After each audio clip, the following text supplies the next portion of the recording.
Here's a quick summary of July in Thailand. The weather can change in an instant. 1 minute is like this and the next is different. For more detail, if you are thinking about visiting Thailand in July and wondering if it's worth going during the rainy season or what it's like at the time, then keep watching. Just give you a quick answer first. Yes, I think it's worth traveling to Thailand in July, especially if it's the only time you can travel. Sure, it's not like December or January when the weather is less humid and cooler, but it's still manageable, and here's why. But before we dive into it, if this is your first time visiting Thailand, grab our free cheat sheet in the description below. First, it never rains non-stop in Thailand. It might rain for an hour and then stop for a couple of hours. In July, unless there's a storm, you might go a few days without rain. However, if you are imagining clear blue skies for your photos, July might not always deliver since it's the mid of rainy season. So it depends a bit on your luck too. Another good reason to visit Thailand in July is that it's not the high season, so there are fewer tourists. For example, I visited Tueng Beach on Samui Island in June, and it wasn't too crowded. A beach vendor told me that in April, the peak summer month, the beach is so packed, so you have to watch where you step. So if you prefer less crowded place like I do, July is not a bad choice. Finally, whether July is a good time to visit depends on where you are going in Thailand. So let's talk about the geography of Thailand. So as we all know, there are three types of travelers: city lovers, mountain lovers, and beach lover. And Thailand happens to be able to offer something for everyone. If you're into mountains, places in the north like Chiang Mai, Pai, or Chiang Rai, or parts of central Thailand like Khao Yai National Park or Kanchanaburi, these are great to visit in July. The landscape is lush and green, which is really refreshing. However, if you love hiking, be prepared for lots of snails. I enjoy national parks during this time but skip the hiking because snails. For beach lovers, there are two key things to consider. First, where exactly are you going? If it's the East Coast, you're probably safe and mostly dry until mid-October. There might be some rain, but it's manageable. If you are aiming for the beautiful West Coast, however, where places like Phuket and Krabi are located, expect more rain. It might not be safe for boat trips or island hopping. I went to island hopping in Phuket once, a day before they closed down the Similan National Park for the season.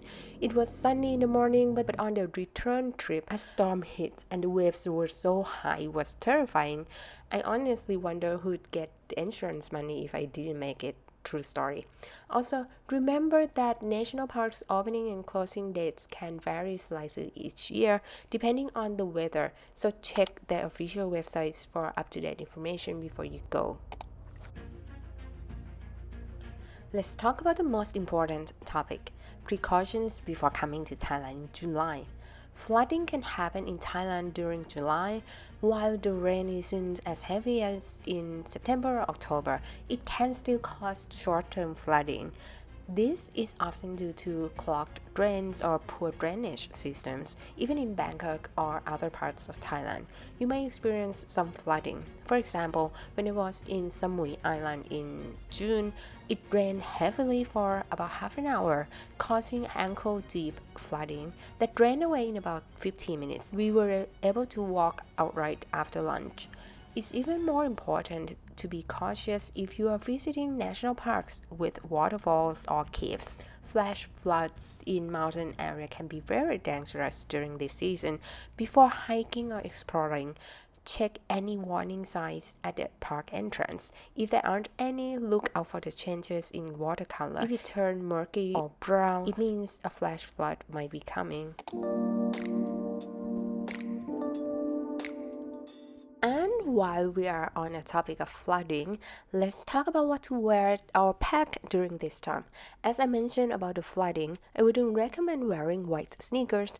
They might get ruined, but if you don't mind that, go ahead. Personally, I opt for flip-flops because they are less likely to be damaged by rain or flooding.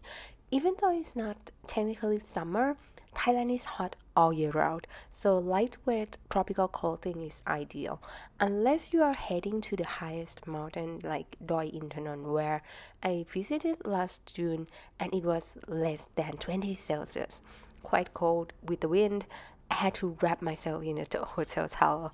Keep in mind, it can get chilly up north after sunset, especially in any high altitude areas. Speaking of outfits and beauty, because of the humidity, even outside of rainy season, you may find yourself needing to manage frizzy hair often. Let's talk about where you should go in Thailand during July. Keep in mind these are my personal favorites and you can explore more based on the geographical information we discussed earlier. My top pick during this time of year is northern Thailand. It's slightly cooler, lush green, and you might even catch a sea of fog in the mountains. Places like Kanchanaburi, Chiang Mai, Chiang Rai, Nan, and Lampang are perfect destinations personally for me. In central Thailand, places like Bangkok, Ayutthaya, and Pattaya are also good options. However, when it comes to the south of Thailand, where the famous beach destinations are, consider the east coast over the west coast to avoid heavy rain as we discussed earlier. Personally, I'm fine with relaxing at a beach resort, so I'm heading to Phuket on the west coast soon.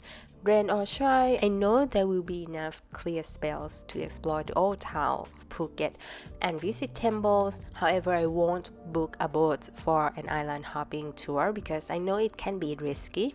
On another note, it's important to remember that weather forecasts in Thailand are just guidelines and are not always 100% accurate, like in some part of the world.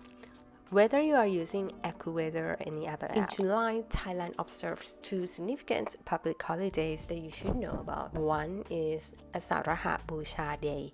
This day commemorates the Buddha's first sermon.